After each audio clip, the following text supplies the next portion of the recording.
Amém. Graças a Deus. Irmãos, pode se assentar. Que possamos viver para bendizer, para adorar, para engrandecer o nosso Deus. Que a nossa vida seja de plena adoração ao nosso Senhor e Salvador Jesus Cristo. Irmãos, nesse momento nós vamos a Deus em oração, pedindo ao Senhor que perdoe os nossos pecados, é um momento de contrição. Eu queria pedir aos irmãos que abrissem suas Bíblias no Salmo 32, versículo 5. Diz assim a palavra de Deus: confessei-te o meu pecado e a minha iniquidade não mais ocultei. Eu disse: confessarei ao Senhor as minhas transgressões, e tu perdoaste a iniquidade do meu pecado. Feche os seus olhos, curva a sua cabeça. Vamos orar ao Senhor. Querido Deus, Senhor da igreja, Senhor das nossas vidas, o Senhor nos redimiste, ó Deus, para vivermos para a Tua glória, Senhor. Só que ainda lutamos, ó Deus, lutamos contra o pecado, Senhor. E hoje pela manhã, Senhor, nós aprendemos, ó Deus, 1 Coríntios 10:31 diz que quer façamos qualquer coisa, façamos para a Tua glória, Senhor. E eu quero pedir, ó Deus, perdão nesse sentido, Senhor, de como temos usado a tecnologia, Senhor, e principalmente, ó Deus, o que mais a gente vem à nossa mente, que é o uso de celulares, Senhor, o uso de telas. Que o Senhor tenha misericórdia de nós, Senhor. Nos perdoa, Deus, o que lembramos recente nessa semana, traga a memória de que usamos mal isso, usamos uma coisa que é para ser usada para a Tua glória, usamos para a nosso próprio deleite, muitas vezes um deleite pecaminoso, Senhor. Por isso tenha misericórdia de nós, Senhor. E não somente perdoa-nos, ó Deus, mas transforma-nos, ó Deus. Esse é o nosso pedido nessa manhã, que o Senhor nos ajude, ó Deus, porque a Tua palavra foi muito clara para nós nesse sentido.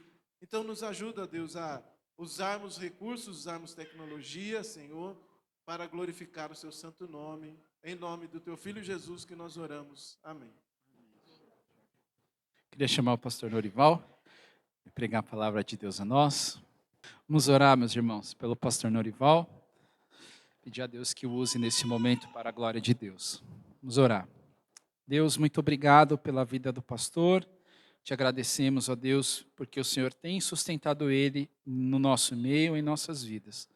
Continue, Deus, dando a ele saúde e ânimo, encorajando ele a viver os seus dias, a enfrentar os desafios, dando sabedoria em tudo que chegar a ele, Deus, para decisões, para atividades, que o Senhor, Deus, possa conduzi-lo em tudo para a sua glória, abençoando ele, a Valéria, todos os filhos, os parentes, ó Deus, para a glória do Senhor.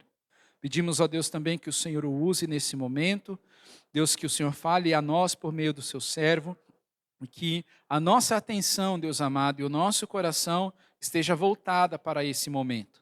Ó Deus, em que estamos diante da sua palavra, um privilégio enorme para nós, que a sua palavra, Deus, atinja os nossos corações e que por ela sejamos mudados. Usa, Senhor, o pastor Norival, que o meditar do seu coração e que o falar dos seus lábios agrade ao Senhor e que nós possamos ouvir a sua voz nessa manhã em nome de Jesus. Amém. Bem, meus irmãos, mais uma vez, bom dia, que a graça do Senhor seja com todos. Eu já vou pedir para você estar abrindo sua Bíblia no Evangelho de João, bem lá no capítulo 20, a gente vai ver os últimos versos, ou caminhar para os últimos versos, ainda não fechando, mas caminhar para os últimos versos desse capítulo. Abram suas Bíblias no Evangelho de João, sim, deve ter aberto, a partir do verso 24 até o 29. O texto, meus irmãos, que nós vamos abordar aí é João 20, de 24 a 29. Ele vai tratar de incredulidade e credulidade. Que bom, né? Que bom que é uma incredulidade que não dura para sempre. É uma incredulidade que é momentânea e ela vai passar dessa condição para credulidade dentro dessa perspectiva de cristianismo, dentro dessa perspectiva do cuidar e do trabalhar de Deus na vida dos seus filhos. Então, A gente vai ver, na verdade, uma declaração de fé genuína nesse texto aí. E fazer essa afirmação de declaração de fé genuína, por exemplo, talvez até soe um pouco estranho, né, eu pensando nisso, porque se trata de um personagem que a gente vê nos comentários, né, extra-bíblicos da incredulidade de Tomé. Quem não já ouviu isso? Né?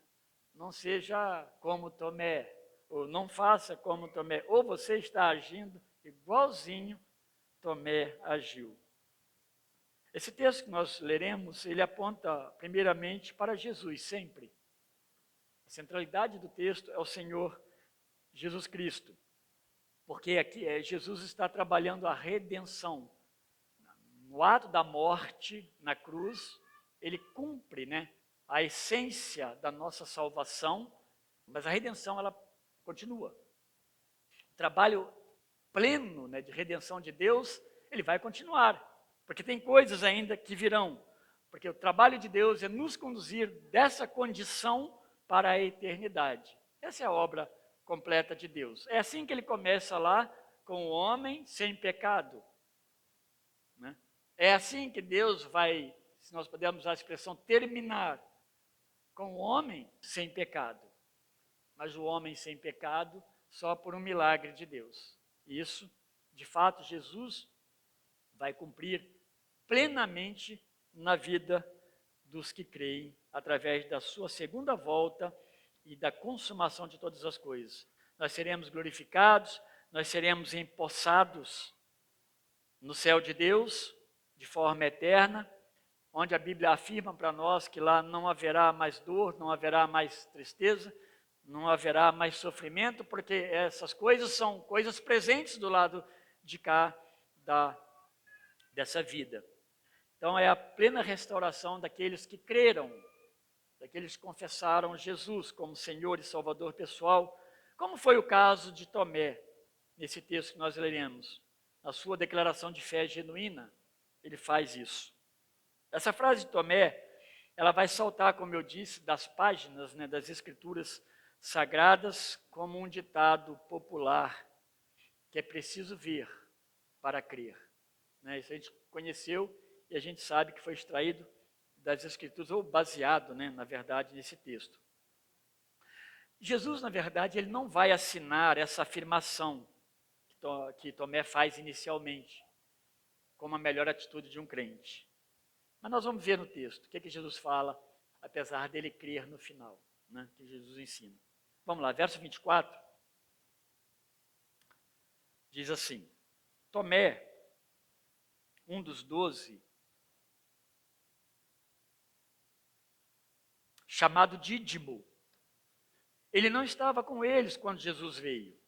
Então os outros discípulos disseram a Tomé: vimos o Senhor. Mas ele respondeu: se eu não vir o sinal dos pregos nas mãos dele, ali não puser o dedo e não puser a minha mão no lado dele, de modo nenhum acreditarei. Passados 8 dias, os discípulos de Jesus estavam outra vez reunidos e Tomé estava com eles. Estando as portas trancadas, Jesus veio, pôs-se no meio deles e disse: que a paz esteja com vocês. E logo disse a Tomé: ponha aqui o seu dedo e veja as minhas mãos. Estenda também a sua mão e ponha no meu lado. Não seja incrédulo, mas crente. Ao que Tomé lhe respondeu: Senhor meu e Deus meu. Jesus lhe disse: você creu porque viu? Bem-aventurados são os que não viram e creram. Tempo aqui, meus irmãos, esse momento disso aqui é imediatamente após a ressurreição de Jesus. É óbvio que aqui mesmo, esse tempinho aqui é 8 dias depois. Quando Jesus, então, ele aparece para seus discípulos e aparece também para algumas outras pessoas a mais. Na passagem anterior, a primeira aparição, do verso 19 até o 23, nós tratamos disso dias atrás, nós vimos o Senhor Jesus adentrar a sala onde esses discípulos estavam, eles se encontravam ali, estavam cheios de medo, e a porta estava devidamente trancada, estava fechada com propósito, não apenas fechada para reservar, né, uma reunião, preservar uma reunião sem intervenção, estavam com medo, então a porta estava trancada, talvez tudo que eles pudessem ter usado ali para travar aquela porta, que era o lugar mais vulnerável naquele ambiente, eles devem ter feito para isso. Eles temiam serem presos e também condenados por sedição, como foi o Senhor Jesus. Jesus, naquele momento, naquele evento, ele transpassa a parede ou a porta e ele se apresenta diante deles nessa primeira aparição e Jesus cumprimenta eles também. João faz questão de deixar isso registrado. João desejava que eles compreendessem que o mesmo Jesus que foi morto na cruz é também o Jesus que agora se apresenta ressurreto no meio deles. Ou seja, aquele Jesus que morreu, que foi crucificado, agora ele está aqui no meio de nós, ressurreto. Ele venceu a morte. Ele é Deus. Por trás disso tudo, nós vamos chegar nesse tipo de afirmação. E depois, ainda nesse primeiro encontro, Jesus concede a eles o poder pelo Espírito Santo e também os comissiona a continuar a mensagem do Evangelho. Alguns evangelistas eles vão tratar esse momento desse comissionamento de forma diferente, talvez parecendo lugares diferentes, mas o comissionamento ele é o mesmo. Esses momentos são os mesmos. O fato, então, meus irmãos, que nesse verso 24 nos diz que Tomé não se encontrava trancado na sala com os demais discípulos nessa ou na primeira aparição de Jesus Cristo, os versos 19 até 23. A razão dele não estar junto com os discípulos não nos cabe, né, tentar adivinhar, nem especular, não há interesse nosso nisso. Especular por que Tomé não estava. Podemos pensar uma porção de coisas, mas tudo será tão somente o nosso pensamento e não uma realidade, porque a Bíblia não fala sobre esse motivo. Podemos, nisso tudo aí, crer que por eles estarem juntos, os discípulos certamente estavam orando, possivelmente orando, é mais provável, orando naquele momento, meditando nas palavras, nos ensinos de Jesus Cristo, e certamente analisando e conversando sobre os últimos acontecimentos imediatos, né, que foi a prisão, o julgamento, a morte de Jesus Cristo. Né? Eles estavam falando sobre essas coisas.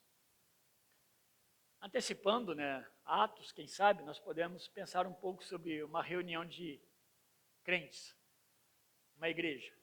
Claro, a igreja ela não estava formalizada. Jesus a anunciou nos evangelhos, mas ela não estava ainda estabelecida nesse formato.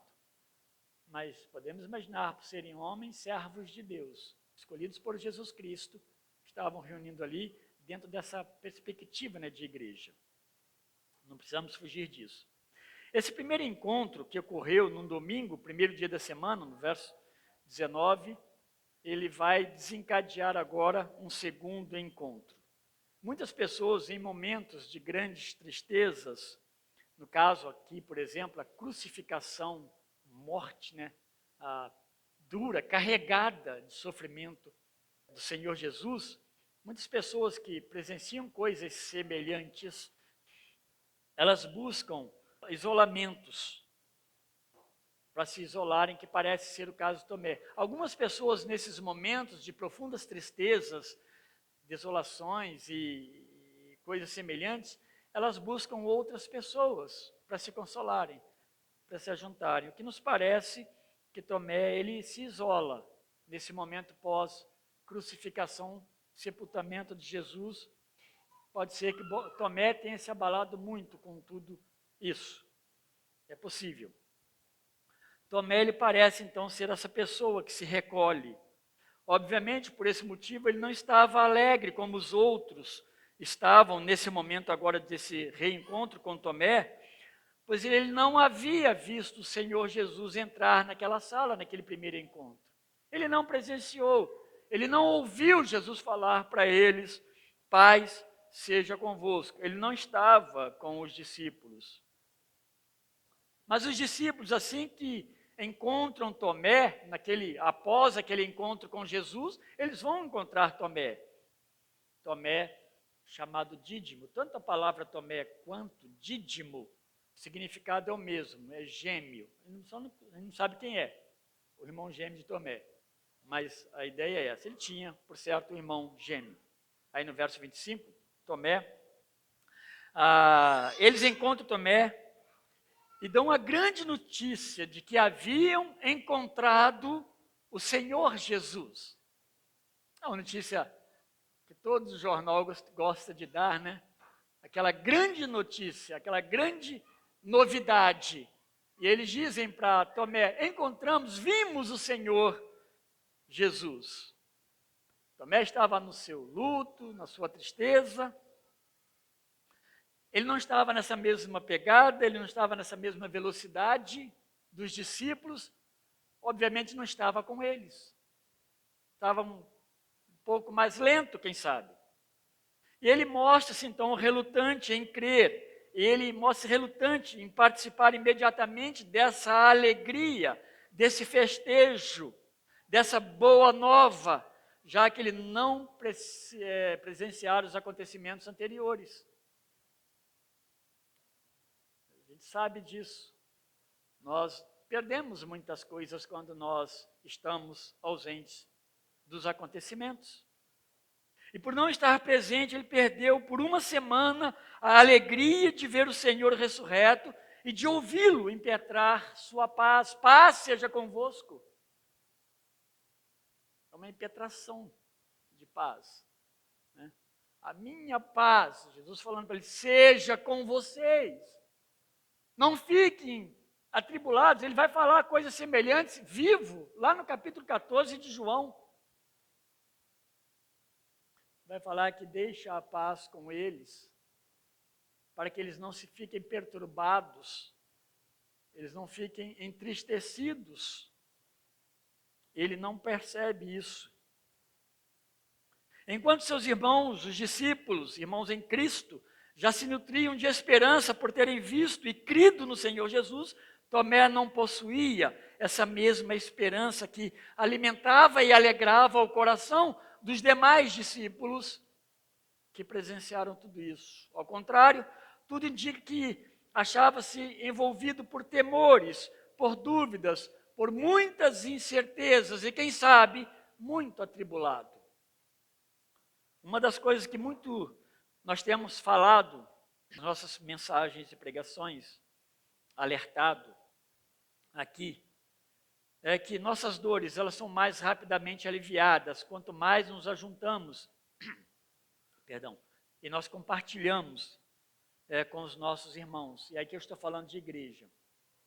Será por que Jesus institui uma igreja? Será por que ele fala de igreja? Será que é só para disciplina? Claro que não. A ideia de uns aos outros, essa expressão no Novo Testamento, ela é muito repetida, porque isso trata de igreja, uns aos outros. Consolar, meus irmãos, nas nossas tristezas, Deus nos consola, mas Deus usa grandemente esse ambiente, seja no culto, e seja nos abraços, seja nos choros, e seja nas orações. Ele não estava lá, naquele momento, quem sabe, de adoração a Deus.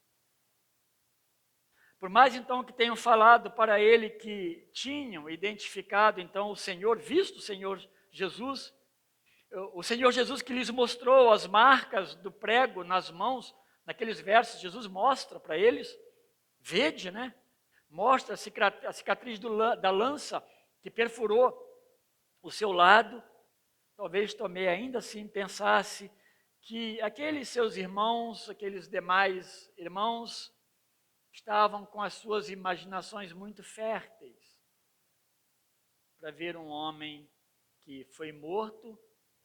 e agora está vivo. Sem imaginação fértil. Quem sabe ele pensou isso. Ele estava negando crer no testemunho dos seus irmãos discípulos, que lhes disseram: vimos o Senhor. Isso deveria ser suficiente para Tomé. Porque a própria lei dos judeus anuncia, fala disso, sobre o valor da palavra de 2 ou 3 testemunhas. Aquela palavra, ela é válida, ela tem valor de verdade, quando 2 ou mais testemunhas, 2 ou 3 testemunhas, por exemplo, suficiente para comprovar isso. E nesse caso, eram no mínimo 9. Considerando que Tomé não estava ali, que Judas também, por certo, não. Alguns dizem que tinham mais pessoas lá nesse momento. Mas eu estou concentrando nos discípulos. E Tomé ele foi radical nas suas exigências quando ele ouviu sobre isso. Eu só acredito se ver o sinal dos pregos. O verso 25 fala: se puser o dedo e também a mão do lado onde ele foi perfurado. Não me basta ver. De outra forma, eu não crerei. Agora, meus irmãos, isso não remove, o fato de Tomé ser um cristão, escolhido pelo próprio Senhor como seu discípulo. Isso mostra um pouco da fragilidade nossa. Isso aponta para o quanto nós dependemos da graça, da misericórdia de Deus. O cristão, ele é um eterno dependente do agir de Deus. Nós não somos cristãos se nós não dependermos, a nossa fraqueza for suficiente para depender plenamente de Deus. Essa é a maravilha que marca o cristianismo, a sua plena dependência e não a sua autossuficiência. Bom, parece que a crucificação de Jesus, o mestre deles, ela quebrou todas as expectativas de Tomé. Ele enxergava o Jesus crucificado e que tudo terminou ali na cruz. Um grande homem, o Senhor. As confissões anteriores deles apontam para a crença deles em Jesus como Senhor, a providência de Deus como Messias, mas tudo terminou. Já cumpriu-se e acabou todas as esperanças. E nesse aspecto, meus irmãos, ele vai se enquadrar, mesmo que temporariamente, por poucos momentos, naquilo que Paulo diz sobre não ter esperança eterna. Paulo vai falar lá em 1 Coríntios 15, 19, o seguinte: se a nossa esperança em Cristo se limita apenas a essa vida, nós somos os mais infelizes de todos os homens.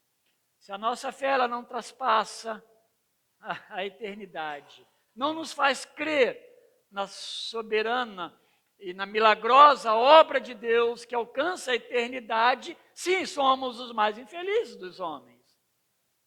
Mas se nós cremos, somos os mais felizes, porque cremos na eternidade. O que vemos não pode ser maior do que aprendemos a crer pela fé. Não podemos crer somente se nós vemos, senão já foge do sentido da crença. Ser cristão é lidar com o sobrenatural. Todo o tempo você lida com o sobrenatural. É o agir de Deus nas enfermidades, no novo emprego, numa reconciliação improvável. Porque tudo é sobrenatural. A salvação é sobrenatural e nos lança para o sobrenatural, porque nós estamos anunciando, crendo e vivendo algo que nós não conseguimos enxergar visivelmente nos nossos dias, no nosso tempo. Nós precisamos saber que precisamos morrer para viver de novo, ou no mínimo sermos transformados como vivos um dia na volta do nosso Senhor. Tomé estava infeliz por todas essas condições em que se encontrava. Ele estava longe do grupo inicialmente, ele estava desesperançoso, inseguro, ele estava cheio de dúvidas. Então ele impõe condições e alguns testes que ele mesmo iria aplicar a fim de checar que eles estão falando do verdadeiro Deus. Então, eu tenho algumas imposições e eu faço questão de eu aplicar esse teste para checar isso. Ouvir história não é suficiente. Tomé precisava ver, ele precisava sentir. Essa foi a definição dele nesse encontro. Uma outra mensagem que temos aprendido é que a fé em Deus precisa superar nossos sentimentos e nossos desejos por milagres. Fé, meus irmãos, é muito mais do que sentimento.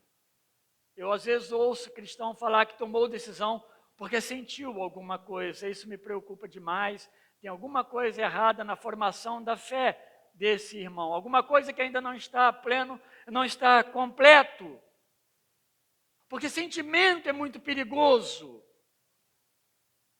Sentimento nos desvia da verdade da fé, da compreensão do milagre de Deus que vai operar naquilo que parece impossível.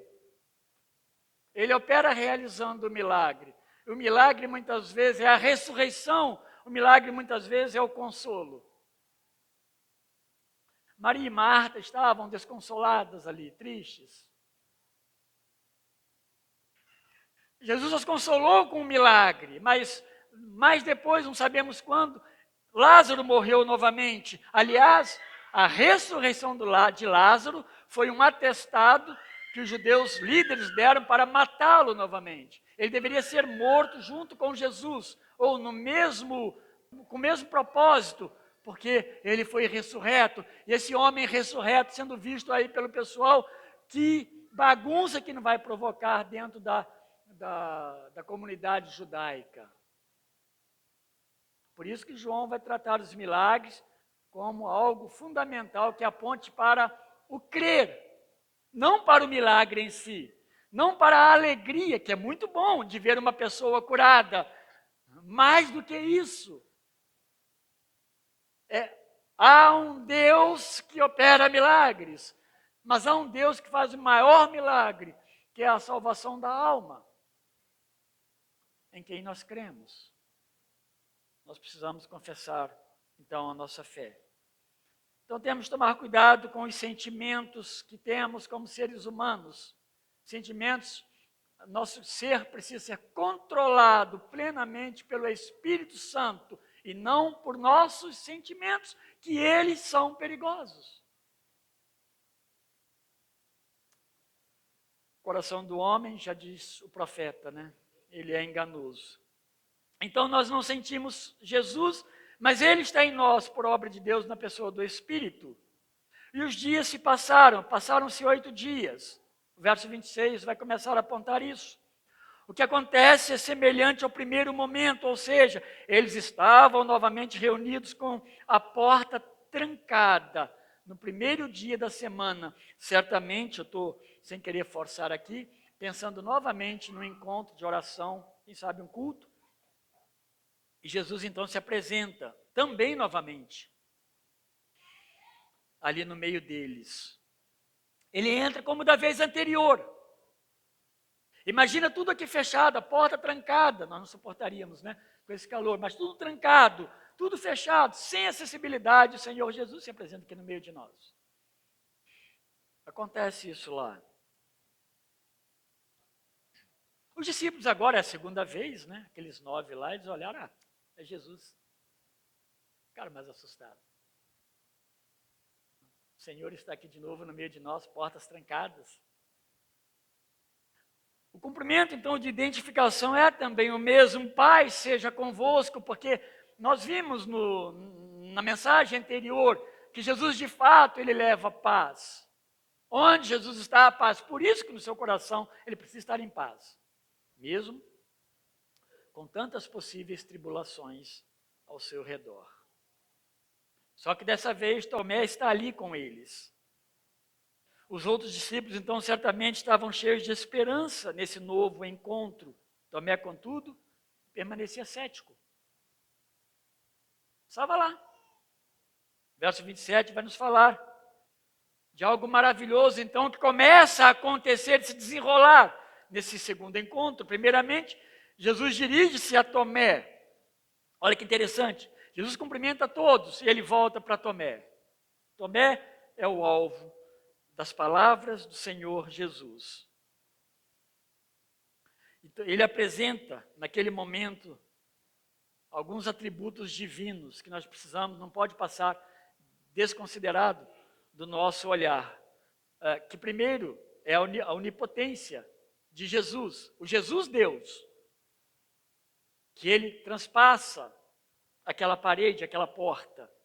Mas também está explícito aqui a sua onisciência, que ele volta para Tomé e conhece o coração de Tomé. Não nos é dito que isso chegou aos ouvidos de Jesus pelos discípulos. Não nos é dito que houve algum encontro intermediário. Mas nós sabemos que Jesus é o Senhor. Então, louvado seja Deus por isso. Ele conhece o coração de Tomé. Então, para Tomé, que Jesus se dirige então de uma advertência e Jesus procede exatamente conforme Tomé impôs para poder crer. É assim que ele responde, a partir da imposição de Tomé, ver e sentir as marcas dos pregos e também a cicatriz ao lado do Senhor Jesus. Para cada exigência de Tomé, para crer, houve uma resposta de Jesus Cristo. Primeiro, Tomé diz, se eu não vir as marcas nas mãos e não colocar os dedos, e Jesus responde, coloque o seu dedo aqui, veja as minhas mãos. Segundo, Tomé, se eu não puser a minha mão ao seu lado, Jesus diz então, estenda a sua mão e coloque-a no meu lado. E as palavras finais de Jesus, por mais que elas nos mostrem ou se apresentem para nós de forma bem pesada, elas estão revestidas de amor e de graça. E essa, meus irmãos, é uma grande maravilha do cristianismo, a sinceridade, a transparência, a exposição da verdade, os confrontos que nós recebemos nas pregações, quando nós lemos as Escrituras, e nós somos confrontados, e nós somos humilhados, e isso nos exalta depois. A exaltação, ela não vem antes da humilhação. Não queira ser exaltado antes de ser humilhado. Você precisa ajoelhar, você precisa confessar o seu pecado, você precisa mostrar incompetente para com a sua salvação, para com a sua libertação ou absolvição dos seus pecados. Só Jesus, ele pode fazer isso nas nossas vidas. Elas são palavras pesadas, mas vai confrontar Tomé e a sua incoerência de fé. Vai dizer para Tomé, não seja incrédulo, mas crente. Havia, meus irmãos, claro que muito sentido na advertência de Jesus. Tomé, ele ouvira já do próprio Senhor Jesus, ou o Senhor Jesus testificar da sua morte, da sua ressurreição ao terceiro dia. E os demais discípulos acabaram de testemunhar para ele, nós vimos o Senhor que já falou para nós que ressuscitaria diversas vezes. Então tinha motivo para ele poder crer. Jesus já havia anunciado essas verdades. O que ele estava exigindo mais? E se Jesus não se mostrasse novamente para Tomé?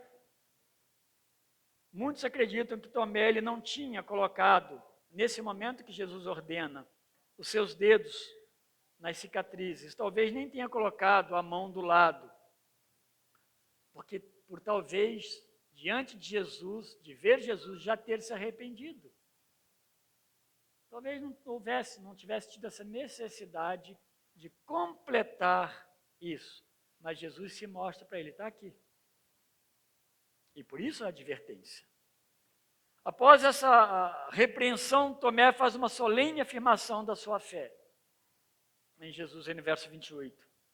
Senhor meu e Deus meu. É uma afirmação de fé. A sua incredulidade pessimista se transformou agora em fé, em credulidade exultante. Tomé não ficou estático, ou não ficou da mesma forma quando ele se encontra com Jesus.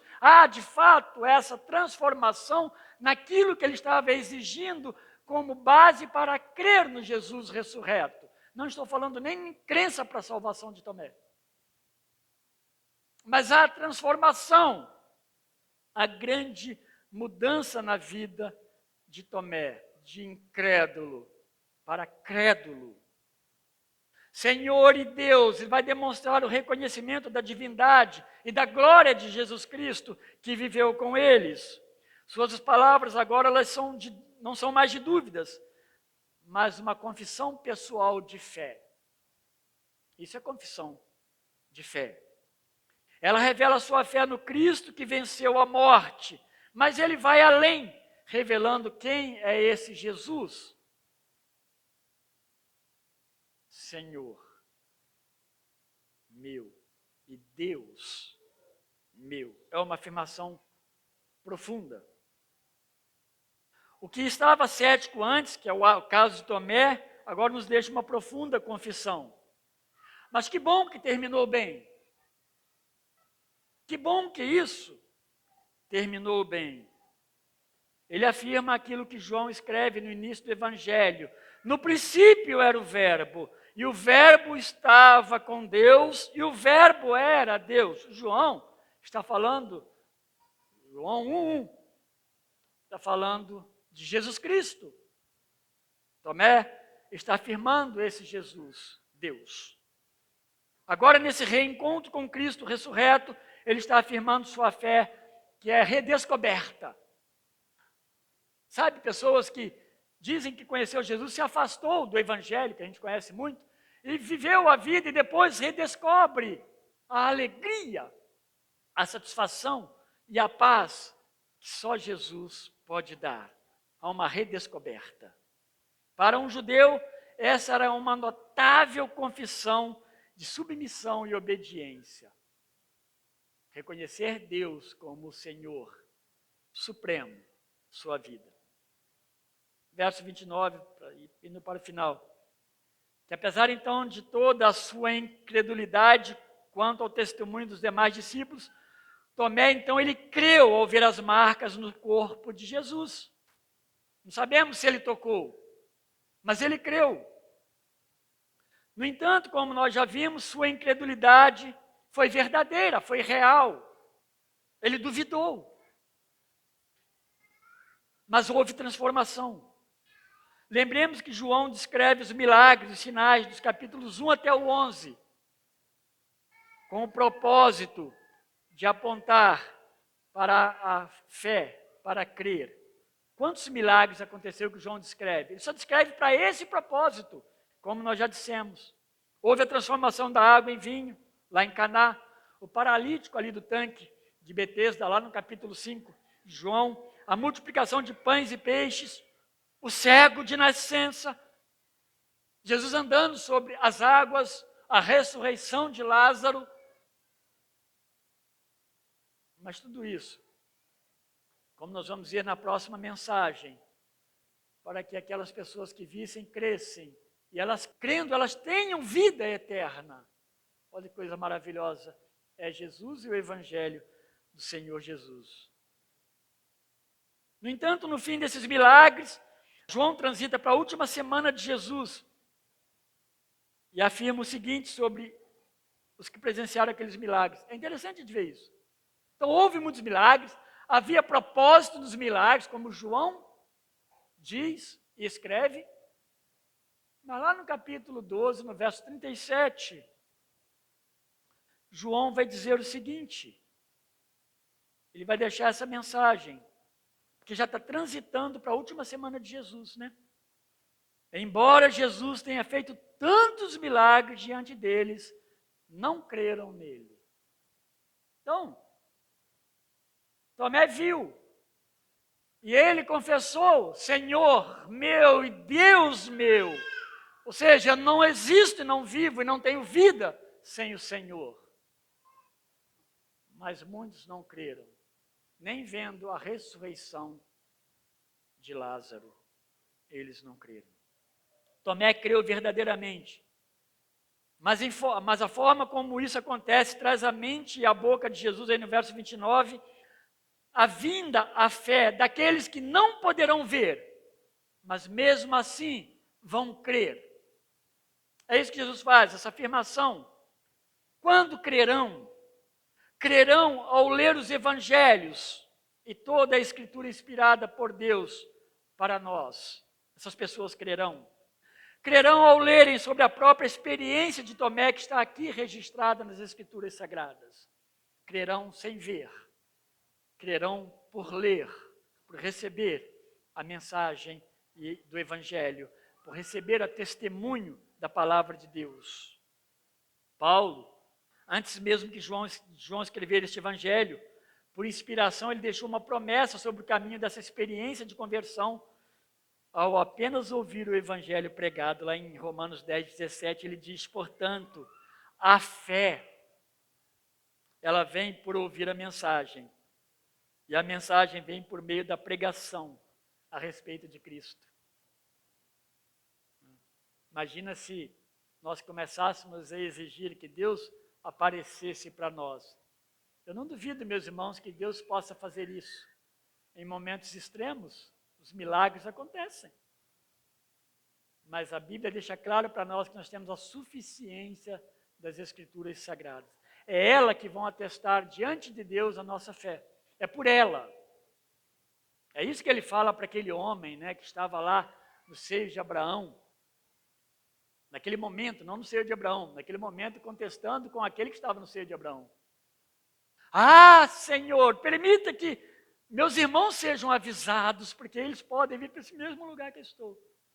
A palavra de Deus eles têm as Escrituras, eles têm a lei de Moisés. Olha, a palavra de Deus precisa ser suficiente para a gente não ficar pedindo comprovações e milagres. Porque se você ficar pedindo milagres, você vai encontrar milagres por aí, mas pode ser engano. Cuidado. Isso nos é suficiente. E que Deus liberte-nos, né, das emoções. Porque isso, meus irmãos, o ouvir e crer, por si, já é um imensurável milagre. A fé em Cristo, por ouvir o Evangelho, é uma obra sobrenatural de Deus através do Espírito Santo. Por outro lado, há uma contrapartida de nossa parte, de expormos essa mensagem com clareza, porque ela não é nossa. Seja aqui no púlpito, seja no nosso trabalho discipular pessoal e diário. Mas também o ouvinte precisa ouvi-la com um anseio espiritual e não com desprezo. Precisa ouvi-la. Jesus disse que esses que creem sem ver são os bem-aventurados, são os felizes, aqueles realizados e cheios de paz, porque esses atributos acompanham quem crê. A bem-aventurança vem no ato ou do ato de crer em Jesus. Contudo, os que creem sem duvidar ou mesmo estabelecer alguma condição, alcança bem mais rápido a alegria e paz que somente Cristo pode dar. Eu quero terminar, concluir, talvez com algumas aplicações possa nos ajudar. Vamos lá. Algumas perguntas. O que priorizamos em nossa vida como cristãos? Onde nós preferimos estar? O que preferimos fazer? Olha o que eu estou colocando. Eu. Nós, né? Mas a pessoa. Sentimentos. Percebo que muitas vezes assumimos o controle e decidimos aquilo que já está definido por Cristo no Evangelho que nós recebemos. Isso, meus irmãos, é muito sério para essa pergunta, ou para essas perguntas. A resposta tem tudo a ver com a nossa compreensão do Evangelho e do Reino de Deus. Pessoas que compreendem o Evangelho e o Reino de Deus, elas têm muito menos dúvida no seu prosseguimento. Outra coisa, quando nos isolamos nos nossos sentimentos e nossas ações, atitudes pessoais, estamos correndo sérios riscos. Não somos consolados mutuamente. Não ouvimos os conselhos de Deus pela boca dos irmãos e a pregação da palavra, no caso dos cultos, da igreja. Sofremos e perdemos toda essa alegria de ver confirmado esses momentos, esses consolos de Deus, as promessas de Deus para as nossas vidas. Afastamos ou afastados, só nos enchemos de dúvidas e de angústias. Tem um sentido diante de Deus o convívio comum. Muito sentido. E crer em Jesus sempre será a raiz da nossa reconciliação com Deus. Não há outro caminho. Isso nos lembra que mesmo havendo isolamento e afastamento, há uma grande oportunidade dada por Jesus para arrependimento, confissão, para reconciliação com Ele. Então, Deus não fecha as entradas imediatamente. Por um longo tempo, Ele sempre se mostra piedoso e aguardador de você. E agora, finalmente, por fim, que o Espírito Santo ele trabalhe os nossos corações a fim de que a palavra do Evangelho, confirmada pela boca dos demais cristãos, alcance o mais profundo do nosso coração e das nossas necessidades. Isso reduz sofrimentos, remove dúvidas. Eu posso até dizer, meus irmãos, que nos coloca mais rápido na prateleira dos bem-aventurados. É disso que Jesus falou aqui no final. Bem-aventurado aqueles que ouvem a mensagem que Cristo ressuscitou e creem, do que esperam ver mãos marcadas, lado perfurado, pés marcados. E que Deus sempre, meus irmãos, Ele, por sua própria natureza, Ele tem misericórdia de nós. Que Deus te abençoe e te guarde, que Deus ajude nas suas lutas, mas é Ele que pode fazer isso. E o grande aliado de Deus, além da sua palavra, obviamente, é a igreja do Senhor. Por ela Deus produz consolo, Deus traz alegria, abraços, Deus traz renovo, Deus amplia, a sua mensagem de paz através da igreja. Deus os abençoe. Vamos orar, meus irmãos. Obrigado, nosso Deus, por tua palavra. Seja sempre ela verdadeira, ó Deus. E nós, por natureza pecaminosa, mentirosos. Mas, ó Deus, que na sua, ó Deus, bondade e misericórdia, nós sejamos encontrados, ó Deus, aptos diante do Senhor por causa de Jesus Cristo. Por causa, ó Deus, da grande obra de reconciliação operada na cruz do Calvário. Muito obrigado, ó Deus querido. Bendito seja o Senhor pelo Espírito Santo que em nós habita. Obrigado pela tua palavra. E obrigado, ó Deus, pela igreja do Senhor, as quais, ó Deus, o Senhor entregou as chaves. Que a igreja do Senhor proceda conforme a vontade do Senhor. Nos abençoe, ó Deus, e nos promova em alegria e felicidade a cada dia para a tua glória. Para que um dia, ó Deus, sejamos para sempre com o Senhor. Que não seja suficiente a tua palavra, nos seja, ó Deus, assim. E que o amor de Deus o Pai, a graça de nosso Senhor Jesus Cristo e as boas e doces consolações do Espírito Santo seja sobre todos nós, agora e para todos sempre. Amém. Deus abençoe a todos, tenham um bom almoço.